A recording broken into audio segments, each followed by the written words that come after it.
Barack Obama के statement से शुरू किया था, है ना। तो उन्होंने बोला था कि geography is not only about studying the maps, ये उससे कहीं ज़्यादा है।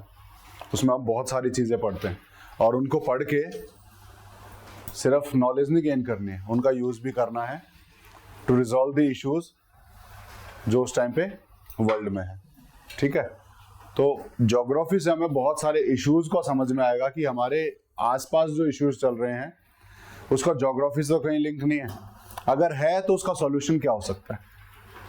ठीक है, तो ये सारी चीज़ें हमें इनकी स्टेटमेंट से पता लगी कि बराक ओबामा ने क्या बोला कि बेसिकली हमें पहले तो ज्योग्राफी को मैप तक सीमित नहीं रखना है, उसके अलावा अपनी नॉलेज को बहुत वाइड करना है और फिर उस नॉलेज का यूज करना है to bridge the gap, to help others. ठीक है, देन उसके बाद ज्योग्राफी एज ए वर्ड हमने पढ़ा कि it is mother of all sciences.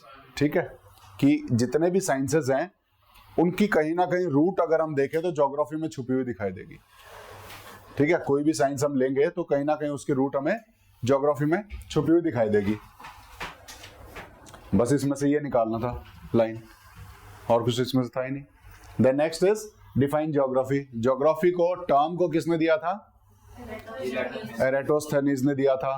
क्या बताया था? Geography is made up of two words, geo plus graphein. Geo का मतलब होता है, ग्राफेन का मतलब होता है तो डिस्क्राइब। तो ज्योग्राफी का मतलब क्या हो गया? To describe about the earth. लेकिन ज्योग्राफी सिर्फ इतना तो है नहीं, ज्योग्राफी में बहुत सारी चीजें हैं।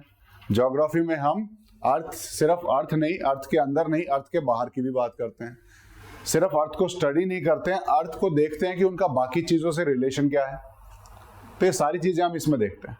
ठीक है, ये बंद कर दिया, ठंड लग रही है। ठीक, फैन ऑन कर दूं? कर दें?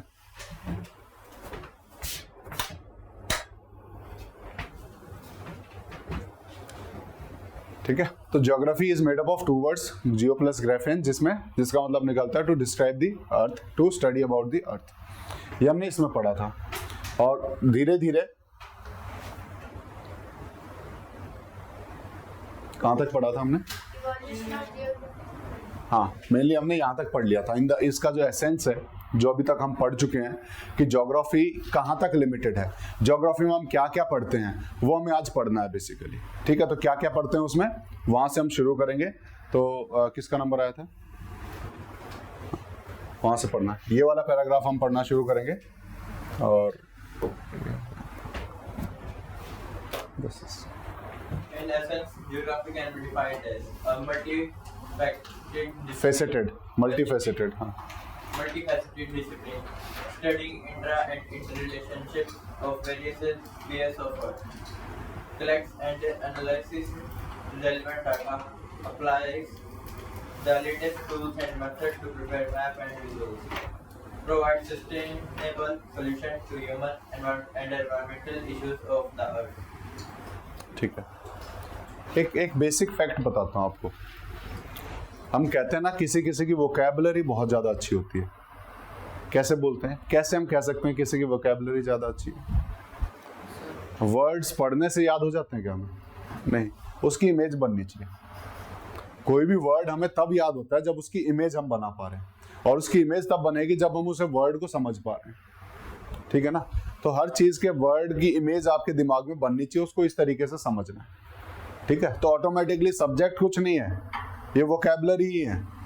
ठीक है, लेकिन हर सब्जेक्ट की अपनी अलग वोकैबुलरी होती है, उस वोकैबुलरी को हमें समझना है। तो ज्योग्राफी की भी जब वोकैबुलरी समझेंगे तो ऑटोमेटिकली ज्योग्राफी भी समझ में आ जाएगा। हिस्ट्री की वोकैब समझेंगे तो ऑटोमेटिकली वो भी समझ में आ जाएगा। ठीक है, तो हमें वोकैब से समझते हुए इनको समझना है। ठीक है, ज्योग्राफी में जो फर्स्ट चैप्टर है वो बहुत ज़्यादा थियोरेटिकल है, उसमें बहुत ज़्यादा, मैं कहूँगा कि कोई ज़्यादा प्रैक्टिकल करने को नहीं है। लेकिन जब आप सेकंड से देखेंगे तो बहुत सारी चीज़ें हम आसपास के देखेंगे जहाँ से हम उसको समझने की कोशिश करेंगे। जैसे प्लेनेट अर्थ है, उसके आसपास की चीज़ें हमें दिखाई देती हैं, वो समझने में आसान होगा। ये बहुत थ्योरी है, ये बेसिक अगर हम कहें कि एकदम थ्योरेटिकल पार्ट है कि किसने क्या बोला था, इसका मतलब क्या होता है, तो हमें इस चैप्टर में सिर्फ ये चीज़ें पढ़नी। ठीक है, तो थोड़ा सा इस चैप्टर में आपको धीरे धीरे चलना पड़ेगा, तब ये समझ में आएगा। इसको हम बहुत ज़्यादा तेज़ी से जा नहीं सकते। ठीक है, तो ये हमारा एसेंस बता रहा है, the essence geography is defined as, इसमें बहुत सारी चीजें आएंगी कि geography is a multifaceted discipline. Multifaceted मतलब that has many sides. Multifaceted का मतलब होता है thing that has many sides. तो geography is a multifaceted discipline, यानी ज्योग्राफी की कोई एक साइड नहीं है। Geography is not about studying the maps. Geography में बहुत सारी चीजें, ज्योग्राफी को हम बाकी साइंसेस से रिलेट करके पढ़ते हैं। हर साइंस की तरफ अगर हम जाएंगे तो ज्योग्राफी का अलग फेस दिखाई देगा। फिजिकल ज्योग्राफी में कुछ और फेस दिखाई देगा, ह्यूमन ज्योग्राफी में कुछ और फेस दिखाई देगा, इकोनॉमिक ज्योग्राफी जब हम पढ़ेंगे तो कुछ और फेस दिखाई देगा। इकोनॉमिक ज्योग्राफी में हम रिसोर्सेज के बारे में पढ़ेंगे, फिजिकल ज्योग्राफी में हम इवेंट्स के बारे में पढ़ेंगे। तो इसमें बहुत सारे इवेंट्स हैं, बहुत सारे फेसेस हैं जो हमें पढ़ने हैं। तो सिर्फ मैप्स तक लिमिटेड नहीं है। Next, studying intra and inter relationship of various spheres of earth. Geography में हम अलग अलग स्फीयर्स हैं अर्थ के। जैसा मैंने बताया था कि अर्थ में सिर्फ अंदर स्फीयर्स नहीं है, बाहर भी स्फीयर्स हैं। एटमॉस्फेयर जिसे मैंने, लिथोस्फेयर जिसे हमने पढ़ा, हाइड्रोस्फेयर हमने पढ़ा, पढ़े थे ये सारी चीजें। तो अलग अलग स्फीयर्स हैं। तो उन स्फीयर में इंट्रा और इंटर रिलेशनशिप पढ़नी है। इंटर रिलेशनशिप क्या होती है? इंट्रा क्या होती है?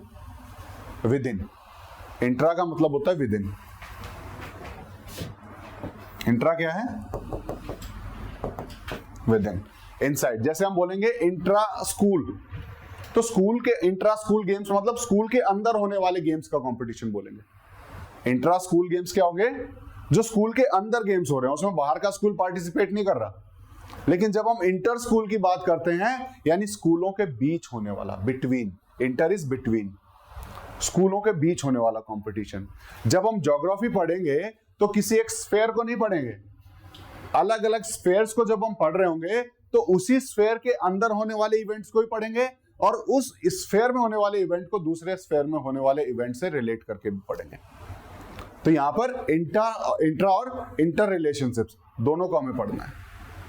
ठीक है, तो सिर्फ एक साइड नहीं देखनी है, हमें अलग अलग स्फीयर्स को पढ़ना है, उन स्फीयर्स के अंदर होने वाले इवेंट्स को पढ़ना है और उन इवेंट्स को दूसरे स्फीयर में होने वाले इवेंट से कंपेयर भी करना है।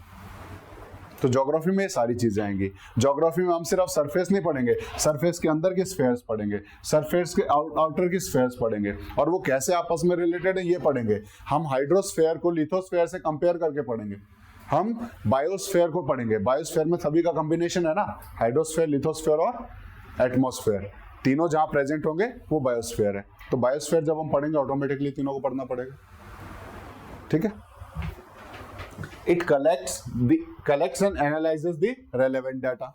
ज्योग्राफी में हम बहुत सारा डाटा भी कलेक्ट करते हैं, ठीक है ना। किस चीज के लिए होता है? That applies the latest tools and methods to prepare map and visuals. और उस डाटा के जरिए हम, आज के टाइम पे तो बहुत ही एडवांस टेक्निक्स आ गई हैं, जीपीएस आ गया, तो उन टेक्निक्स का यूज करके, उन टूल्स का यूज करके हम मैप्स बनाते हैं। क्या बनाएंगे हम वहां पर? मैप्स बनाएंगे, विजुअल्स बनाएंगे और विजुअल्स बना करके होने वाले इवेंट्स को दिखाएंगे कि ज्योग्राफी में ये इवेंट्स ऐसे हो रहे हैं। तो ज्योग्राफी में ये भी चीजें हैं, डाटा कलेक्ट करके उन विजुअल्स को प्रिपेयर करना, उन मैप्स को प्रिपेयर करना भी ज्योग्राफी का पार्ट है। और उसके अलावा it provides sustainable solution to human and environmental issues of earth. उसके साथ साथ ज्योग्राफी हमें सॉल्यूशंस भी देता है। कौन से सॉल्यूशन? सस्टेनेबल सॉल्यूशन, जो लॉन्ग टर्म सॉल्यूशंस है, वो लॉन्ग टर्म सॉल्यूशन भी हमें देता है। जो आज के टाइम पे जो इश्यूज चल रहे हैं, कौन से इश्यूज चल रहे हैं? Human and environmental issues, human existence के, ह्यूमन सेटलमेंट्स के और उसके साथ साथ एनवायरमेंटल एग्जिस्टेंस के, एनवायरमेंट के, सस्टेनेंस के, ये जितने भी इश्यूज चल रहे हैं, पॉल्यूशन का इशू हो गया या कोई भी इशू है एनवायरमेंट से रिलेटेड, तो उनके सॉल्यूशन हमें ज्योग्राफी से मिलते हैं। तो ज्योग्राफी इनके सॉल्यूशंस भी हमें देता है। तो ज्योग्राफी सिंगल फेसेटेड सब्जेक्ट नहीं है, सिर्फ एक चीज को लेके पकड़ के चलना है ऐसा नहीं है। बहुत सारी चीजें हमें इसमें पढ़नी है, ठीक है, बहुत सारे एंगल्स हैं हमें इसे पढ़ना है। तो ज्योग्राफी में हम बहुत सारी चीजें पढ़ेंगे, बहुत सारी चीजें सीखेंगे। Next is evolution. Next, Evolution evolution of geography. Ancient Greek scholars who laid the foundations and gave a solid form to geographic studies, and on these foundations, the pillars of modern geography were erected by others in the subsequent ages. The Romans, the Arabs, the Indians, the Chinese, the क्या बज रहा Germans, the French, the British, and the American Mobile. geographers have contributed to the development and enrichment of the subject. किसके पास है mobile? बज रहा, आवाज आ रही थी, आवाज आई थी, तो किसी के पास था, या तो साइलेंट कर लो उसे, है ना, क्लास में। चलो, या घड़ी से आ रही आवाज? चलो ठीक है। इवोल्यूशन ऑफ ज्योग्राफी पढ़ना हमें, ठीक है ना। ज्योग्राफी का इवोल्यूशन कैसे हुआ, जैसे लास्ट क्लास में हमने पढ़ाया था या देखा था हमने कि कैसे पुराने टाइम पे ज्योग्राफी रेलेवेंट थी सिर्फ दो क्वेश्चंस के लिए। क्या क्या देखते थे, व्हाट एंड वेयर, कि कोई भी इवेंट हो रहा है वो कहाँ हो रहा है और क्या हो रहा है। बारिश हो रही है, कहाँ हो रही है, क्या हो रहा है, बारिश हो रही है, बस ये दो चीजें पढ़ते थे। उसका साइंटिफिक इन्वेस्टिगेशन हमने लेटर स्टेजेस में शुरू किया, और वो कैसे धीरे धीरे बढ़ा वो इवोल्यूशन हमें यहां पर पढ़ना है। और कहां से वो इवोल्यूशन शुरू हुआ वो हम पढ़ेंगे। कैसे ग्रीक से ज्योग्राफी की शुरुआत होगी, ग्रीक स्कॉलर्स थे जिन्होंने ज्योग्राफी में इंटरेस्ट लेना शुरू किया, और कैसे ग्रीक स्कॉलर से हम धीरे धीरे बाकी पार्ट्स ऑफ वर्ल्ड में हम बढ़े, और अलग अलग जगह के स्कॉलर्स ने वहां पर पार्टिसिपेट किया, चाहे वो अमेरिका के हुए, चाहे फ्रेंच हुए, फिर बाकी और जगह भी फैला। तो सबसे शुरुआत कहां से हुई है, ग्रीक से। एक ग्रीक स्कॉलर का नाम हम पढ़ चुके हैं, एराटोस्थेनीज, जिन्होंने ज्योग्राफी टर्म दिया था, ठीक है। उसके आगे भी हम पढ़ेंगे ancient Greek scholars who laid foundation and gave a solid form to geographical studies. तो ज्योग्राफी की जो फाउंडेशन है वो कहां दिखाई देगी हमें, ग्रीक स्कॉलर्स में। ग्रीक मतलब कौन है, जो ग्रीस से है ना, जो ग्रीस से। तो ग्रीक स्कॉलर्स हैं जिन्होंने ज्योग्राफी की फाउंडेशन रखी, जिन्होंने ज्योग्राफी को पढ़ना शुरू किया, और उन्हीं के द्वारा रखी गई फाउंडेशंस पे, and on these foundations the pillars of modern geography were erected by others in the subsequent ages. उसी फाउंडेशन पे जो उन्होंने बनाई थी, जो ग्रीक स्कॉलर्स ने जो ज्योग्राफी का बेस तैयार किया, उसके बाद जो आज की जो मॉडर्न ज्योग्राफी है वो उसी के ऊपर खड़ी है। The modern geography is erected on the base prepared by the Greek scholars, ठीक है। तो आज की जो मॉडर्न ज्योग्राफी है उसका बेस, उसका फाउंडेशन इन्हीं ग्रीक स्कॉलर्स की नॉलेज में हमें दिखाई देगा, ठीक है। क्या दिया था उन्होंने अभी पढ़ेंगे थोड़ी देर में। The Romans, the Arabs, the Indians, the Chinese, the German, the French, the British and the American geographers have contributed to the development and enrichment of subject. ऐसा नहीं है कि किसी एक देश ने डेवलप किया है, शुरुआत की ग्रीक ने, उसके बाद हर देश ने अपना कोई कंट्रीब्यूशन ज्योग्राफी में दिया है। उसमें चाहे इंडियन स्कॉलर्स आ गए, चाहे आपके फ्रेंच स्कॉलर्स आ गए, चाहे ब्रिटिश स्कॉलर्स आ गए, चाहे अमेरिकन स्कॉलर्स आ गए, चाहे अरब स्कॉलर्स आ गए, सभी ने उस ज्योग्राफी में कुछ ना कुछ एडवांसमेंट की है, कुछ ना कुछ डेवलपमेंट की है, ठीक है। Next. The Greek philosophers and scientists focused on the special nature of human and physical features of the earth. The first Greek geographer was Herodotus, 484 to 425 BCE, who wrote a number of volumes on the human and physical geography of the Persian Empire. The other early Greek contributors to geography are Thales, Aristotle, and एराटोस्थेनीज, 276 to 194 BCE. ठीक है, ये इनका time period है एराटोस्थेनीज का, ठीक है। तो सबसे पहले ग्रीक फिलोसोफर थे और साइंटिस्ट थे जिन्होंने फोकस किया था ऑन दी स्पेशल नेचर। ये स्पेशल नेचर मतलब क्या होता है, स्पेशियल क्या होता है, दिस इज स्पेशल, वो स्पेशल नहीं है, that is SPECIAL, this is special. क्या होता है, that is related to size, area and position of anything, and that is related to size, area and position.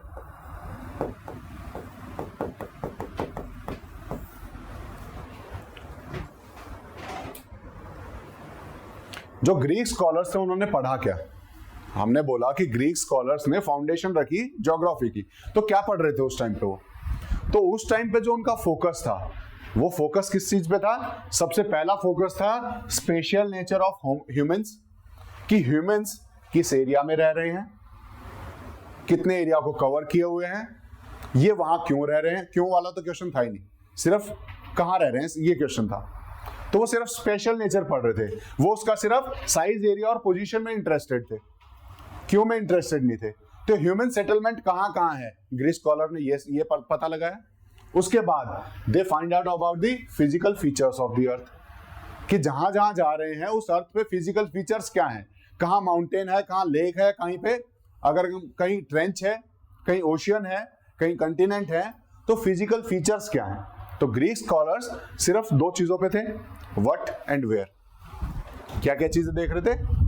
What and where. तो special nature और physical features of the earth को describe नहीं कर रहे थे, सिर्फ ये बता रहे थे कि ये कहाँ है। क्या बता रहे थे? कहाँ है, ठीक है ना। तो यहाँ पर special nature of human and physical feature of earth Greek scholar ने यहाँ से शुरुआत कर ली। उसके बाद the first Greek geographer was the Herodotus. Herodotus का नाम आप और कहीं भी सुनोगे। Who is Herodotus? कहीं सुना कभी पहले? फादर ऑफ हिस्ट्री बोला जाता है इन्हें। क्या बोला जाता है?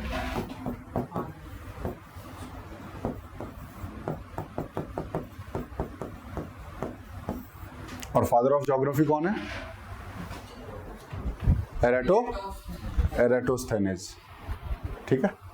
Father of geography is Eratosthenes. Herodotus को बोला जाता है फादर ऑफ हिस्ट्री, ठीक है। तो फर्स्ट ग्रीक ज्योग्राफर भी पुराने टाइम पे क्या होते थे, ये भी मल्टी फेसेटेड होते थे, जितने भी फिलोसफर होते थे।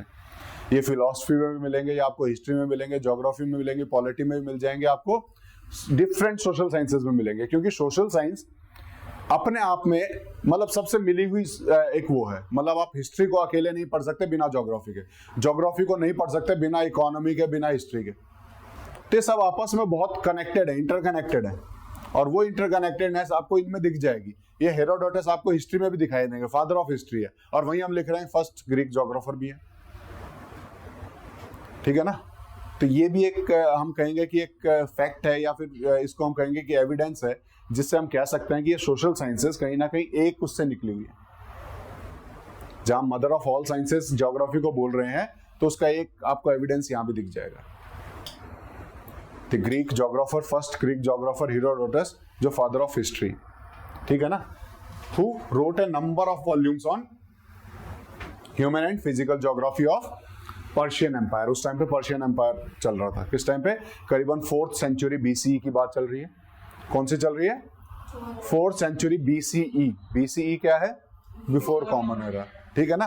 तो लगभग आज से 2500 साल पहले की बात चल रही है ना। आज से करीबन 2500 साल पहले ये ग्रीक स्कॉलर कह लें या फिर फादर ऑफ हिस्ट्री कह लें, हेरोडोटस थे।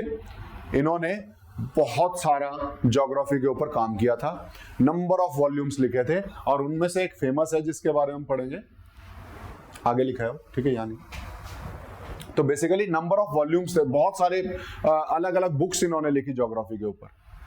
और ज्यादातर जो इन्होंने लिखा, क्योंकि पूरा वर्ल्ड तो उस टाइम पे घूमना इनमें कला नहीं थी, तो जहां तक ये घूम रहे थे सिर्फ उतने के बारे में लिख पा रहे थे। ये कहां तक लिमिटेड थे? To the Persian empire. तो पर्शियन एम्पायर जहां तक फैला हुआ था, वहां की ज्योग्राफी के बारे में इन्होंने ज्यादातर लिखा था उस टाइम पे। The other early Greek contributed to geography are Thales, Aristotle and Eratosthenes। जो उसके अलावा जो ग्रीक स्कॉलर्स हैं, या उसके अलावा जो स्कॉलर्स हैं जिन्होंने ज्योग्राफी में कंट्रीब्यूट किया है, वो हमारे थेल्स हैं, एरिस्टोटल हैं। एरिस्टोटल कौन है? फादर ऑफ एरिस्टोटल फिलॉसफी में बोला जाता है इनको, ठीक है ना। फादर ऑफ फिलॉसफी बोला जाता है एरिस्टोटल को। और एरिस्टोटल को आप पॉलिटी में ही पढ़ते हैं, एरिस्टोटल को आप पब्लिक एड में ही पढ़ते हैं, एरिस्टोटल को आप सोशियोलॉजी में ही पढ़ेंगे, ठीक है ना। ये भी इसी तरीके है, कई जगह पढ़ा जाएगा, ठीक है। तो थेल्स, एरिस्टोटल और एराटोस्थेनेस, ये भी हमारे अलग अलग ग्रीक स्कॉलर हैं। नाम पता होने चाहिए कौन कौन है। हम पढ़ रहे हैं तो किसकी देन है वो? किसकी वजह से हम उनको पढ़ने पड़े, चाहे बेशक से उनको मन में उनको कोसो कि इनकी वजह से हमें पढ़ना पड़ रहा है, तो नाम याद रखना पड़ेगा, या फिर अच्छा मानो कि इनकी वजह से हमें नॉलेज मिली, ठीक है, पढ़ना तो पड़ेगा। नेक्स्ट किसका नंबर है आपका? Geographers study the location of the activities, carefully identify patterns using maps, and find out the reasons for these patterns. The areas are then described based on the distribution of landforms, population, housing, and agriculture. ठीक है, यहाँ पर क्या बोल रहे हैं कि ये जो जोग्राफर थे इन्होंने क्या किया, study the location of activities. उन्होंने क्या स्टडी किया है? लोकेशन, जो भी एक्टिविटी हो रही है, चाहे वहां पर बारिश नहीं हो रही है या बारिश हो रही है, स्नोफॉल हो रही है या ओले पड़ रहे हैं, कोई भी एक्टिविटी हो रही हो, ज्योग्राफिकल एक्टिविटी कोई भी है, उसकी लोकेशन इन्होंने स्टडी की। Then carefully identify the patterns, उसके बाद पैटर्न को आइडेंटिफाई किया इन्होंने कि यहाँ पर कितने दिन में बारिश होती है, यहाँ पर कितने दिन सूखा पड़ता है, यानी उन्होंने क्लाइमेटिक पैटर्न्स को आइडेंटिफाई करने की कोशिश की लोकेशन के आधार पर यूजिंग मैप्स, और उसको मैप पे इन्होंने लिखा। तो मैप को यूज करके कि इस एरिया में इस दौरान सर्दी रहती है, इस दौरान गर्मी रहती है, इस दौरान बारिश होती है, इस टाइम पे आओगे तो यहाँ आपको जो है सूखा मिलेगा। तो मैप्स पे उन्होंने पैटर्न्स को स्टडी करना शुरू किया and find out the reasons for these patterns, और उसके बाद उसके रीजंस ढूंढने की कोशिश की। उन्होंने जो रीजन थे वो पैटर्न के आधार पे बता रहे थे कि यहाँ पर ये पैटर्न चल रहा है तो हो सकता है ये रीजन होगा। तो जोग्राफर्स में पहले पैटर्न ढूंढे कि कोई भी चीज एक्टिविटी हो रही है, कोई फेनोमेना हो रहा है, तो उसका पैटर्न क्या है, उसको मैप पे नोट डाउन किया और फिर उसके रीजंस ढूंढने की कोशिश की। These areas are then described on the basis of distribution of landforms, population, housing and agriculture। और उसके बाद इन्होंने इन एरियाज को डिस्क्राइब किया, जैसे मैप में दिखाया कि यहाँ पर ह्यूमन सेटलमेंट है, यहाँ ये एग्रीकल्चर करते हैं, यहाँ पे माउंटेन है, मतलब इस तरीके से मैप पे उन्होंने आइडेंटिफाई करने की कोशिश की अलग अलग रिलीफ फीचर्स को। एग्रीकल्चरल लैंड है, लैंड फॉर्म क्या है, वहाँ पर माउंटेन है, लेक है, या फिर ओशन है, कंटिनेंट है, तो वो सारी चीजें इन्होंने यहाँ पर आइडेंटिफाई करने की कोशिश की मैप के अंदर, जो अर्लियर ग्रीक स्कॉलर्स की बात कर रहे हैं जिन्होंने मैप बनाने की कोशिश की थी। ठीक है, ये आगे किसका नंबर है? हाँ। The development of geography can be summarized in three phases, namely the age of discovery, the period between 1800 and 1950, and the period after 1950. तो जब हम इवोल्यूशन पढ़ेंगे ज्योग्राफी का, उसको 3 स्टेजेस में पढ़ेंगे। ठीक है, जो बुक के हिसाब से दिया हुआ है 3 स्टेजेस में दिया हुआ है। सबसे पहला था अर्ली स्टेज, जहां पर 1400 से 1800 की बात करेंगे। उसके बाद मेजो पीरियड भी कह सकते हैं उसको, या फिर बीच का जो पीरियड आएगा हमारा, तो उसको कब से कब तक पढ़ेंगे? 1800 से 1950 तक पढ़ेंगे, और उसके बाद का हम अलग से पढ़ेंगे। तो इन 3 स्टेजेस में ज्योग्राफी का इवोल्यूशन होता हुआ दिखाई देगा। ठीक है, तो सबसे पहले अर्ली स्टेज को पढ़ेंगे, बिटवीन 1400 टू 1800 वाले को, द एज ऑफ डिस्कवरी, जहां पर डिस्कवरी शुरू है। तो किसका नंबर है? नहीं, पीछे से। The period between 1400 and 1800 was when the subject matter and the methodology of geography were not fully developed. This period was characterized by exploration, discovery, and conquest through the voyages of Vasco da Gama and Christopher Columbus. Numerous journeys of geographical exploration were commissioned by a number of nations in Europe. Most of these voyages were financed because of the potential commercial returns from resource exploitation. The voyages also provided an opportunity for scientific investigation and discovery. Making of maps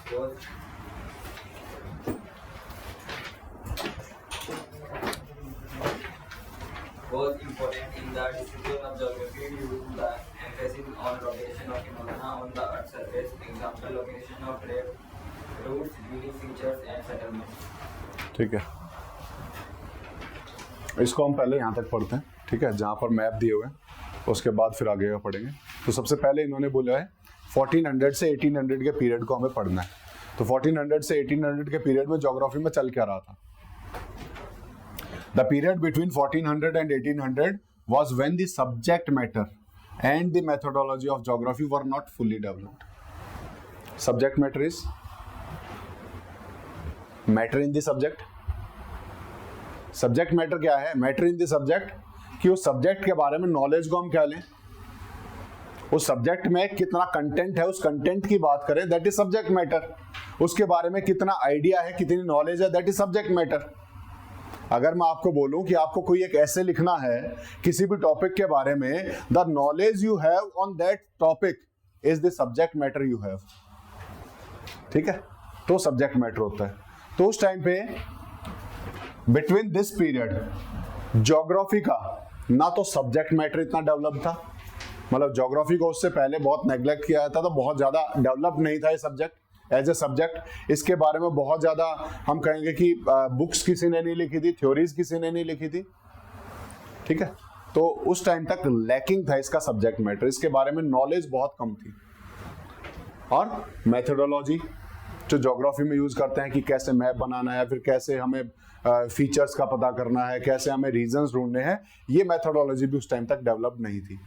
ठीक है, तो 1400 and 1800 ये इस period से marked रहेगा. उससे पहले की बात करें तो ना तो ज्योग्राफी में कोई डेवलपमेंट हुआ है, ना ही उसमें कोई एडवांसमेंट आया है.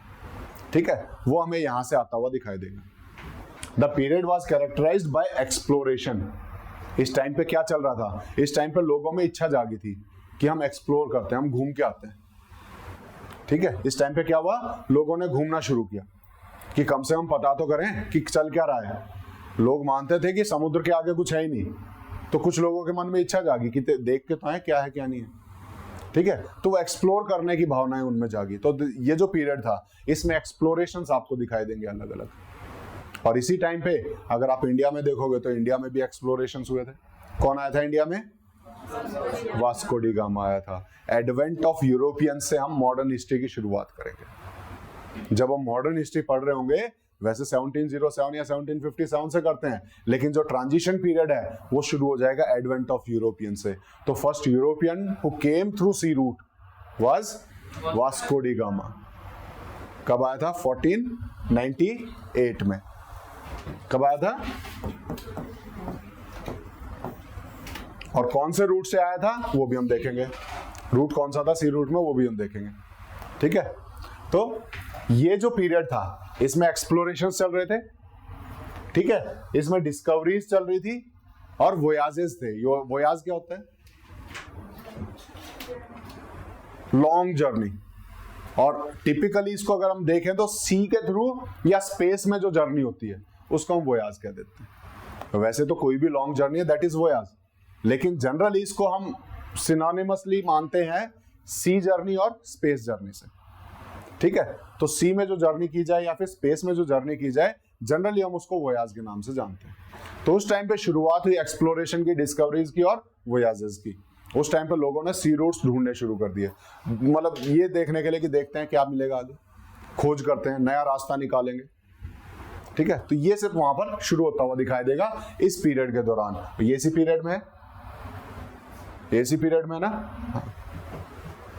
Through voyages of Vasco da Gama and Christopher Columbus. ये क्रिस्टोफर कोलंबस कौन है? जिसने डिस्कवर किया अमेरिका को, और वास्को डी गामा ने डिस्कवर किया इंडिया को. क्या इंडिया उससे पहले नहीं था? तो डिस्कवर कैसे किया? मतलब वो पहले ढूंढा, सी रूट ढूंढा था उसने. सी रूट ढूंढा था. सी रूट से इंडिया कैसे पहुंच सकते हैं? तो इंडिया को डिस्कवर नहीं किया था, इंडिया का रास्ता डिस्कवर किया था वाया सी रूट. सर उससे पहले सी रूट से ट्रैवल नहीं किया. उससे पहले सी रूट से इतनी दूर से कोई नहीं आता था. यूरोप से, यूरोप से नहीं आते थे, साउथ अफ्रीका से आते थे, सीधा रास्ता था. ठीक है, लेकिन यूरोप से कैसे पहुंचा जाए वो नहीं पता था किसी को. तो उस टाइम पे यूरोप में ये एक हम कहें कि रेस लगी हुई थी कि कौन सी रूट से दूर दूर तक पहुंचे, क्योंकि उस टाइम पे क्या होता है, रिसोर्सेज के ढूंढ रहे थे लोग कि रिसोर्सेज जहां मिलेंगे वहीं ज्यादा फायदा होगा. कॉमर्शियल मर्केंटिलिज्म पढ़ाया था? मर्केंटिलिज्म पढ़ा है? पढ़ा होगा,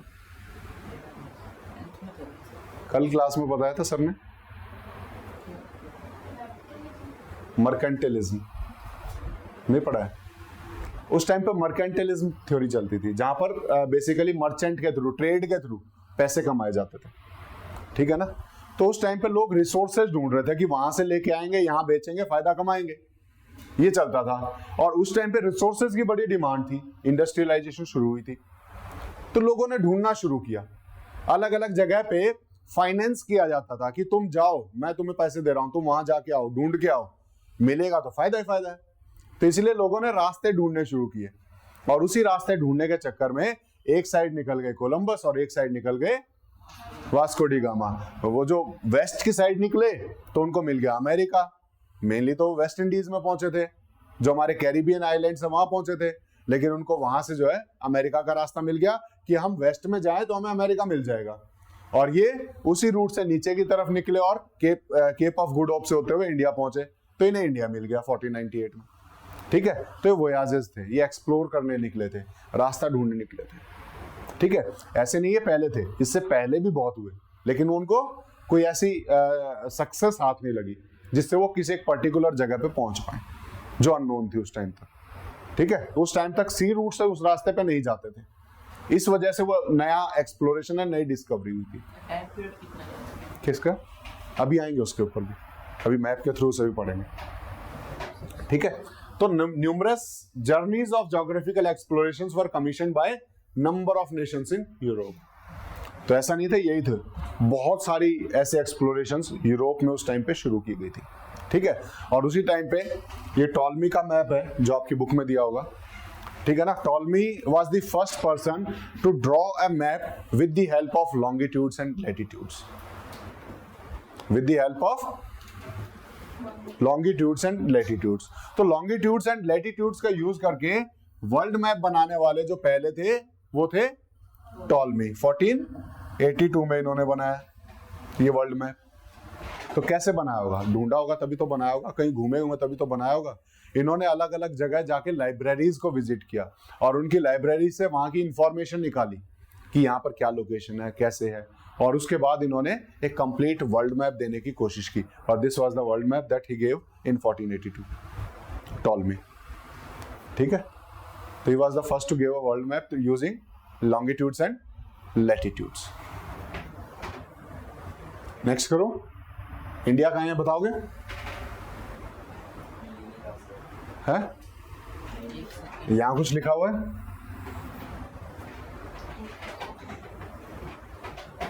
ठीक है, ये मैगलन थे, मैगलन भी निकले, ठीक है। मैगलन किस लिए निकले थे?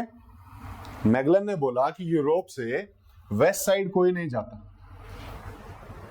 मैगलन ने बोला कि यूरोप से वेस्ट साइड में कोई नहीं जाता, यहां तक पहुंच जाएंगे कोई बात नहीं, लेकिन ये इतना बड़ा समुद्र है, इसको कोई पार ही नहीं करता। तो सबके मन में था कि इसके पार क्या है। तो मैगलन ने बोला मैं करूंगा पैसिफिक ओशियन को पार। और इन्होंने अपना जो वोयाज शुरू किया, जो एक्सप्लोरेशन शुरू की, उन्होंने अपना इस रास्ते से निकले और साउथ अमेरिका के इस टिप से होते हुए पूरा पैसिफिक ओशियन इन्होंने पार किया। और फाइनली जब ये यहाँ पहुंचे उनकी डेथ हो गई। और he was the first person to circumnavigate the world, जिन्होंने पूरे वर्ल्ड को शिप के जरिए घूमे थे, ठीक है। तो he was the first person to circumnavigate the world, Magellan, ठीक है। तो ये किस रास्ते से गए थे? तो वो रास्ता इसमें बताया गया है, यहां से चले इस साइड और इस साइड चल के यहां से आए और यहां से ये वापस, ये था इनका रास्ता। क्लियर है? ये थे वास्को डी गामा जो इंडिया में आए थे। कहाँ आए थे? इंडिया में कहाँ आए थे?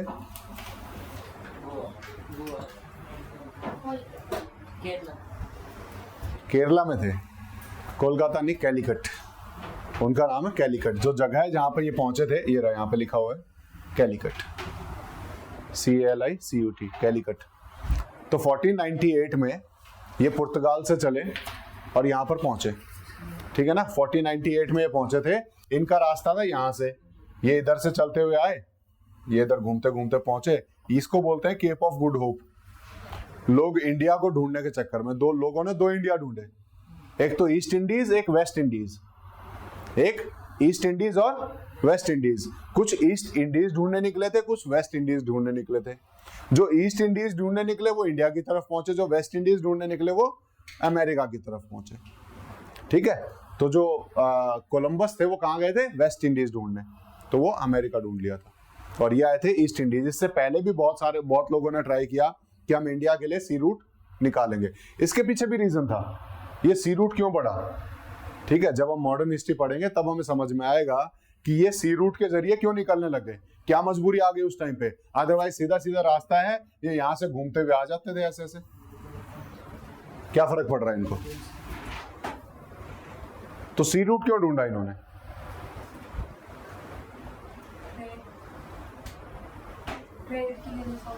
ट्रेड के लिए तो ये रास्ता था ना, सी रूट से क्या फर्क पड़ रहा है? रिसोर्सेज देखना चाह रहे थे। नहीं, उस टाइम पे ये जॉइंट दिखाई दे रहा है, यहां पर पहले जो राजा राज करता था उस राजा को हटा करके दूसरा राजा आ गया था और उस राजा ने बोला अब मैं यहां से अगर कोई आएगा तो मुझे फीस दो, तुम ट्रेड करने जा रहे हो प्रॉफिट में से हिस्सा दो। उससे उनकी प्रॉफिटेबिलिटी कम हो रही थी। ठीक है ना, इसको हम पढ़ते हैं, इस इवेंट को पढ़ते हैं फॉल ऑफ कॉन्स्टेंटिनोपल से, कस्तुनतुनिया का पतन हिंदी में जब हम पढ़ते हैं। ठीक है, otherwise it is known as fall of Constantinople, क्या बोला था मैंने? हाँ, कॉन्स्टेंटिनोपल। ठीक है, तो उधर से भी आ सकते थे। कहाँ से? वो जहाँ से- नहीं है, रास्ता नहीं है ना, यहाँ पे अभी बनाया हुआ है, यहाँ तो स्ट्रेट बनी है, यहाँ तो पार करने के लिए स्ट्रेट बनाई गई है। वो जो सर वो के बीच में ये जो राजा होगा वो यहीं थोड़ी राज करेगा, बहुत बड़ा राज होता था। ठीक है ना, लैंड रूट से रास्ता ही बंद कर दिया था, तो उन्हें तो रास्ता ढूंढना था, उनकी मजबूरी थी ट्रेड करना। ठीक है ना, तो एक्सप्लोरेशन सिर्फ मर्जी से नहीं हुआ, उनकी मजबूरी भी थी। तो सिर्फ साइंटिफिक नॉलेज के लिए नहीं निकले थे, वो मजबूरी में भी निकले हुए थे कि अब तो कुछ ना कुछ तो ढूंढना पड़ेगा। ठीक है ना, तो फॉल ऑफ कॉन्स्टेंटिनोपल था। ठीक है, वो पढ़ेंगे जब वो मॉडर्न हिस्ट्री पढ़ रहे होंगे। तो ये रीजन था जिसकी वजह से निकले थे यहाँ पर, और ये इस रास्ते से होते हुए निकले थे। और ये भी कहानी है कि जब ये यहाँ पहुंचे, यहाँ के आगे भूल गए अब कहाँ जाना है, तो यहाँ पे इन्हें एक गुजराती मिला और वो गुजराती इनको यहाँ से यहाँ तक लेके आया कि तुम्हें नहीं पता, मैं दिखाता हूँ तुम्हें रास्ता। ठीक है ना, ये भी कहानी चलती है।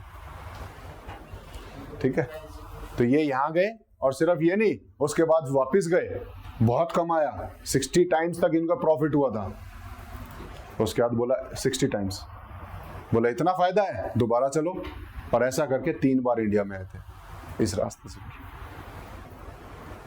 ठीक है, ये पढ़ेंगे मॉडर्न हिस्ट्री जब आएगी तब। ठीक है, ये बेसिकली जो हमारे कोलंबस थे उनका रास्ता। ठीक है, उन्होंने ये रास्ता चुना था अपना 1492 में और यहाँ पहुंचे। जो हमारे कैरिबियन आइलैंड्स हैं, इनको हम कैरिबियन आइलैंड्स के नाम से जानते हैं, यही वेस्ट इंडीज वगैरह है। ठीक है ना, तो यहाँ पे इन्होंने बोला कि हमें तो मिल गया इंडिया, लेकिन कौन सा इंडिया मिला? वेस्ट इंडिया, वेस्ट इंडीज बोलते हैं, है ना। ठीक है, तो यहाँ किसका था ये रास्ता? कोलंबस का। तो कोलंबस इस रास्ते निकले थे और वो वेस्ट के ईस्ट के रास्ते निकले थे। तो ये दोनों अलग अलग रास्ते निकले और अलग अलग देशों को ढूंढ लिया था। और ये कब था? 1492 में। कोलंबस ने कब ढूंढा था? 1492। ठीक है, उसके आगे मोस्ट ऑफ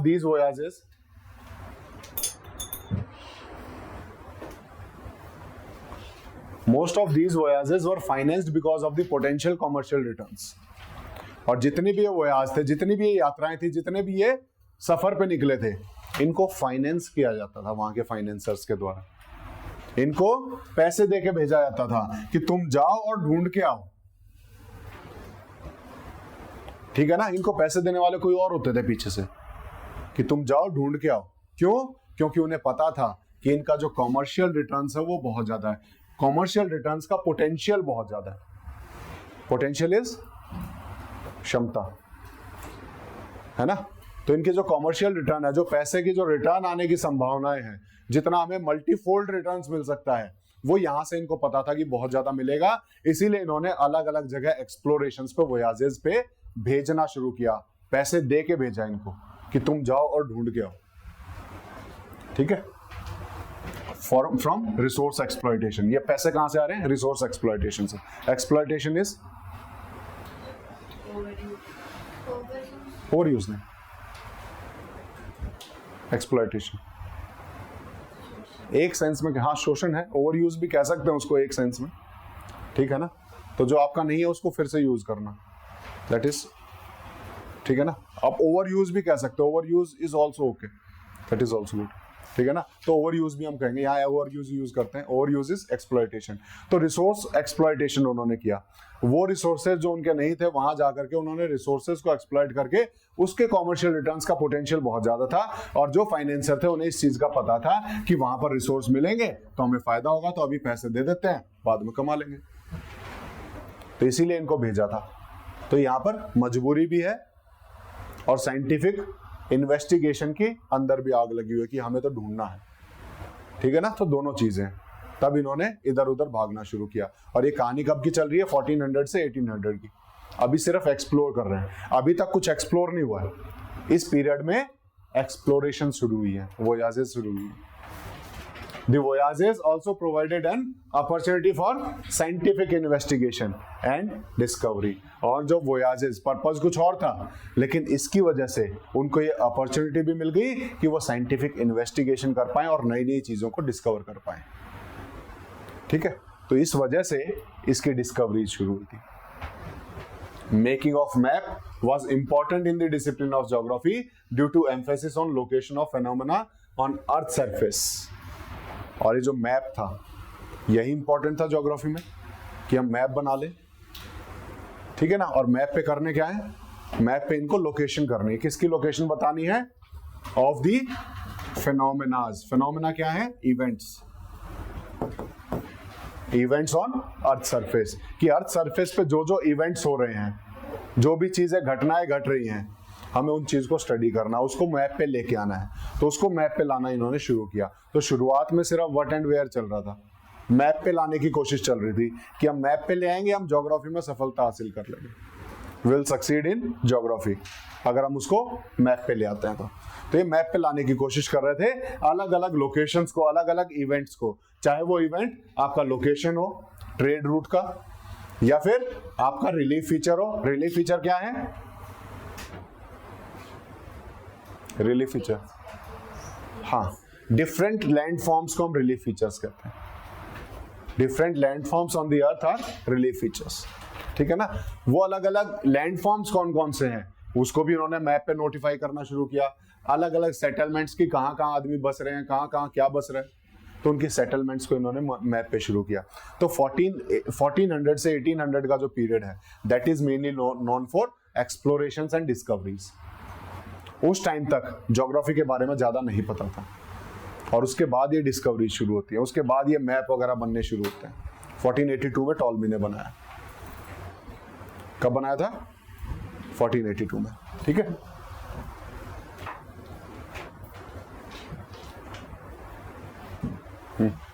ये पढ़ो क्या? हाँ, The period between 1800 and 1950 was characterized by the work of various individual philosophers who helped to expand the scope of geography. The discipline of geography became more distinct as the subject matter. Geographic knowledge saw strong growth in Europe and the United States in the 1800s. This period also saw the emergence of a number of societies interested in geographic issues. In Germany, Alexander von Humboldt, Karl Ritter, and Frederick Ratzel made substantial contribution to human and physical geography. Humboldt's publication Cosmos in 1844 examines the geology and physical geography of the Earth. This work is still considered by many academics as a milestone contribution to geography. यहाँ तक पढ़ दिया? ठीक, चलो। अभी हमने 1400 से 1800 पढ़ा। अब 1800 से 1950 में अलग अलग स्कॉलर्स और मिलेंगे जो इसको और ज़्यादा आगे बढ़ाएंगे, ठीक है। वो कैसे एक्सप्लोर करते हैं, कैसे अलग अलग स्कॉलर्स आते हैं, वो हम पढ़ेंगे। अभी जो बेसिक जानकारी है वो दे देता हूँ कि हमने फादर ऑफ ज्योग्राफी किसको पढ़ा? एरेटोस्थेनीज को। ये जो है कहाँ गए नेक्स्ट में? अलेक्जेंडर वॉन हम्बोल्ट, ये फादर ऑफ मॉडर्न ज्योग्राफी कहलाए जाएंगे। ये कौन कहलाए जाएंगे? फादर ऑफ मॉडर्न ज्योग्राफी कहलाए जाएंगे। ठीक है, क्योंकि उनसे आगे चल करके इन्होंने फिर बहुत सारी चीजें हमारी ज्योग्राफी को दी, बहुत सारे नॉलेज जो है ज्योग्राफी की तरफ इन्होंने बढ़ाई। ठीक है, तो फादर ऑफ मॉडर्न ज्योग्राफी कौन कहलाए जाएंगे? Alexander von Humboldt. ठीक है, तो इनकी हम पढ़ेंगे। इनकी बेसिकली ये पब्लिकेशन है कॉस्मोस, जो इन्होंने 1844 में लॉन्च की थी। इसमें इन्होंने ज्योग्राफी के बारे में बहुत सारा कंट्रीब्यूशन दिया है। ठीक है, ये हमें पढ़ना है, तो आज हम यहीं तक पढ़ेंगे। इस पैराग्राफ को जो पढ़ा है एक बार समझना कि क्या लिख रहे हैं, और 1800 से 1950 के बीच में क्या चेंजेस आने शुरू हुए, ये आपको पढ़ के आना है। और जो समरी मैंने बोला था वो लिखना है। अभी तक जो हमने पढ़ा है उसकी समरी, चाहे हिस्ट्री हो चाहे ज्योग्राफी हो, उसकी समरी 5 लाइन्स मैक्सिमम कितना रहेगा? 5 लाइन्स, उससे ज़्यादा नहीं लिखना है। उससे ज़्यादा लिख रहे हो तो कॉपी पेस्ट कर रहे हो। ठीक है, तो सिर्फ 5 लाइन्स में लिख के लाना, और पुराने वाला जिसने नहीं लिखा था वो लिख लेना, क्योंकि नेक्स्ट क्लास में वही पूछा जाएगा।